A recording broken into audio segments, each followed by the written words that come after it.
Aku padamu Pak Guru, bab 6, kenapa juga harus sewot? Kenanga mencengkram setir kuat-kuat. Ia melajukan mobilnya dengan kecepatan di atas rata-rata. Rasa kesal atau cemburu yang menggerogoti hatinya belum sepenuhnya surut. Karena tidak ingin latihan Jati terbengkalai, ia menyusul cowok itu ke sekolah tempatnya mengajar setelah gagal menghubunginya. Namun kata Satpam, Jati sudah pulang tanpa mengendarai sepedanya. Jati pasti hanya ke suatu tempat. Ia tidak mungkin meninggalkan sepedanya di sini. Kenanga berkesimpulan demikian. Karena itu, ia menunggunya di dalam mobil yang sengaja diparkir di seberang jalan. Penantian itu berakhir setelah sebuah angkot berhenti tepat di depan gerbang sekolah, dan Jati bersama salah seorang muridnya turun dari sana. Melihat interaksi Jati dan gadis itu sedemikian akrab, Kenanga mendadak gerah. Selama ini Jati selalu memilihnya jika butuh teman ke suatu tempat. Karena itu, ia tidak terima jika sekarang Jati pergi bersama gadis lain, terlebih sampai mengabaikan jadwal latihannya.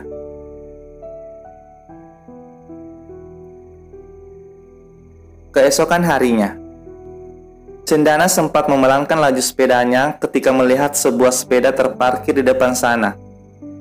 Di trotoar yang tak jauh dari sepeda itu, Jati mondar-mandir sambil melirik jam tangannya berkali-kali. Gerakan mondar-mandir cobar kemeja biru dongker itu terhenti setelah mengangkat pandangannya ke arah jalan datangnya Cendana. Tatapan mereka seketika terpaut dan menciptakan lengkungan manis di bibir keduanya. Setelah kesiangan dan tidak bisa berangkat bareng Cendana kemarin, Jati berjanji pada diri sendiri untuk tidak mengulanginya lagi. "Bapak kenapa berhenti di sini?" "Lagi nunggu bidadari." Sepagi ini omongan Jati sudah lebih manis dari madu yang ditaburi gula halus, membuat Cendana berasa tidak berpijak di bumi. Senyum Cendana mengapak sempurna, tanpa mampu berucap sepatah kata pun. Ia memilih kembali melajukan sepedanya. Jati lekas menyusul. "Novel yang kemarin dibeli udah selesai dibaca?" tanya Jati setelah laju sepeda mereka sejajar. Cendana mengangguk. "Bagus." Cendana kembali mengangguk. "Kamu sariawan ya? Dari tadi ngangguk-ngangguk aja." "Bidadari emang gini pak, ngomongnya irit." Tawa Jati meledak. Ia tidak menyangka gadis itu akan membalas candaannya. Jati percaya bahagia itu sederhana, namun tak menyangka akan sesederhana ini. Hanya mengayuh sepeda membelah lembaran pagi bersama gadis ini sungguh terasa damai. Senyum Jati bertahan hingga tiba di sekolah. Setibanya di sekolah, tumben Bu Susi belum muncul setelah Jati selesai memarkir sepedanya. Padahal sejak di gerbang tadi, Jati sudah menyiapkan diri untuk menerima segala bentuk serangan. Jati melangkah meninggalkan area parkir sambil tetap awas. Sedang Cendana sudah dari tadi mengambil langkah tergesa-gesa. Tak ingin datangnya yang selalu bareng sang guru baru itu jadi perhatian.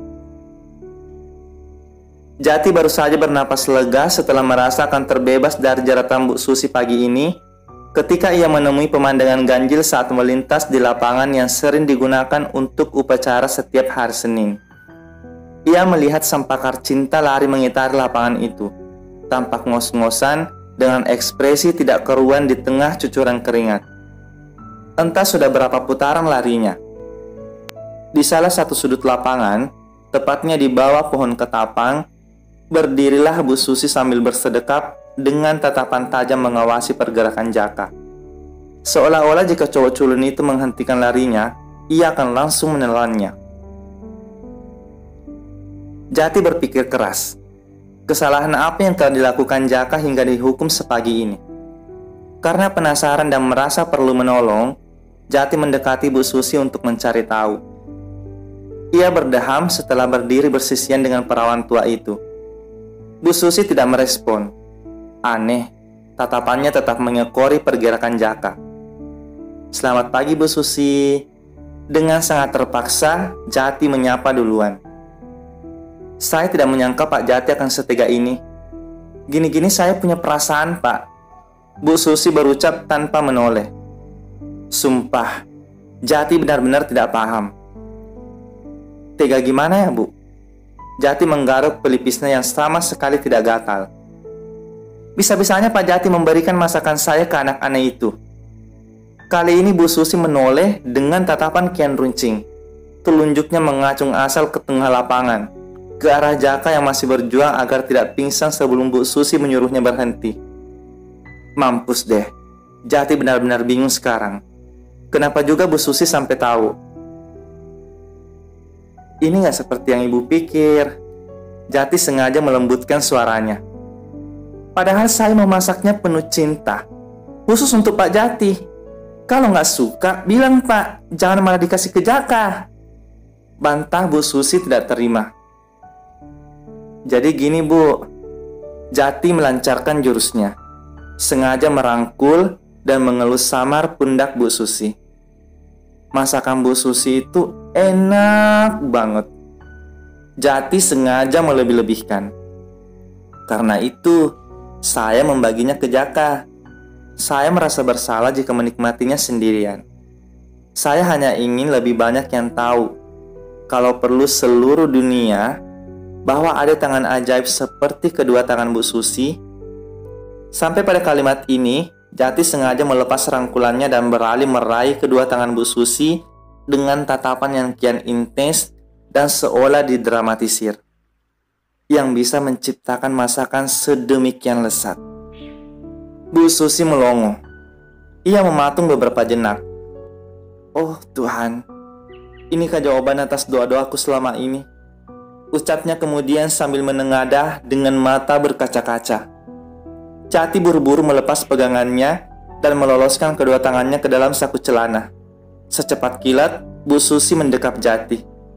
Terima kasih, ucapnya. Jati terlambat untuk menghindar. Sebagai gantinya, ia menahan napas sampai Bu Susi melepas dekapannya. Jaka, stop.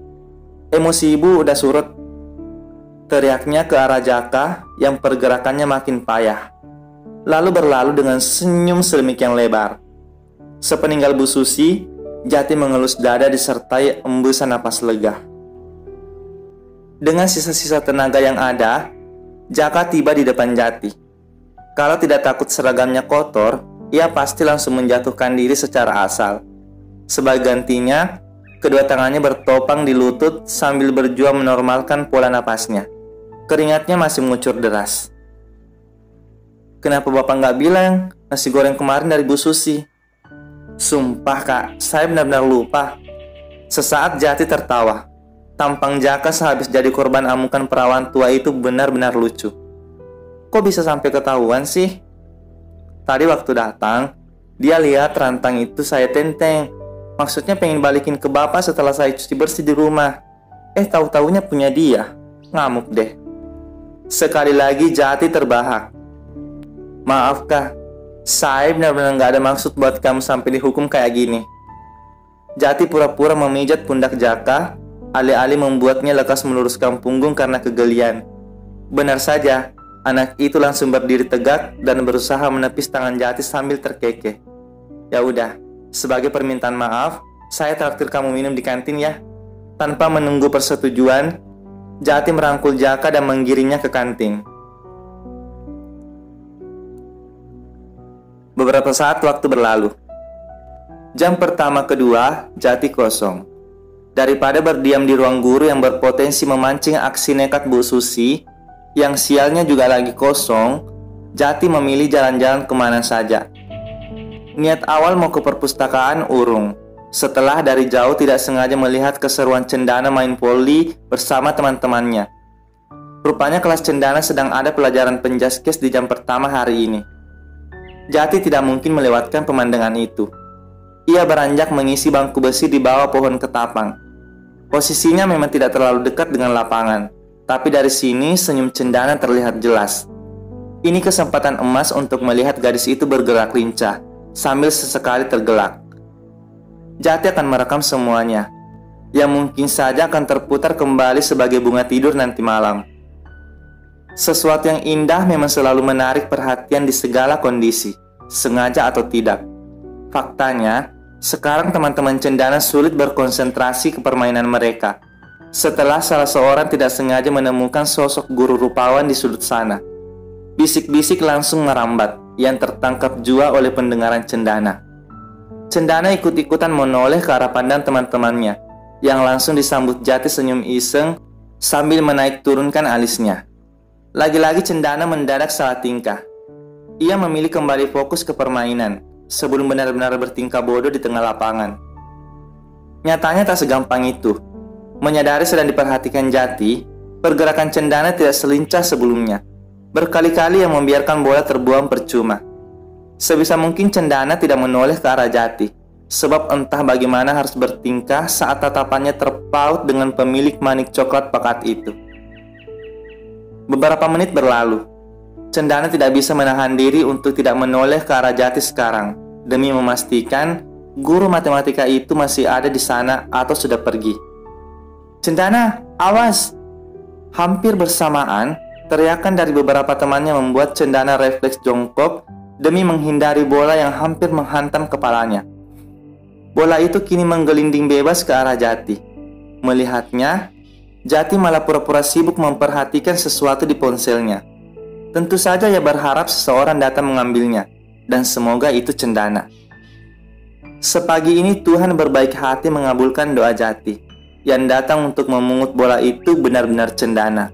Namun, baru saja Jati hendak bangkit untuk menggodanya, tiba-tiba serombongan siswi menghampirinya, sekadar menawarkan sebungkus roti sobek dan teh kotak. Cendana yang seharusnya memungut bola itu dan lekas kembali ke lapangan, malah pura-pura memperbaiki tali sepatunya, demi menguping apa-apa yang siswi-siswi itu katakan kepada Jati. Mereka so akrab sama Jati, membuat Cendana menggerutu dalam hati. Dasar tidak tahu malu. "Enaknya jadi bapak, banyak yang merhatiin," ucap Cendana setelah rombongan siswi yang entah dari kelas mana itu meninggalkan Jati. Bola sudah di tangannya. "Mau?" Jati malah menawarkan roti dan teh kotak itu kepada Cendana. Tentu saja Cendana semakin dongkol. "Enggak, makasih." Cendana kembali ke lapangan setelah gagal menyembunyikan wajah kesalnya, yang entah kenapa malah disukai Jati. Ada hak apa Cendana menunjukkan kekesalannya seperti ini? Memangnya Jati siapanya? Kenapa juga harus sewot karena banyak cewek yang mencoba menarik perhatiannya? Bukankah ia memang menarik? Cendana menggeleng cepat setelah lagi-lagi tidak sadar memuji guru muda itu dalam hati. Jati senyum-senyum sendiri melihat tingkah menggemaskan gadis itu, yang berarti isyarat yang semoga tidak salah mengartikannya. "Ntar pulang bareng ya," lantang Jati ketika Cendana sudah menginjak tepi lapangan. Cendana tidak merespon, pura-pura tidak dengar. Semoga teman-temannya tidak ada yang menyadari ajakan barusan. Bersambung ke bab 7.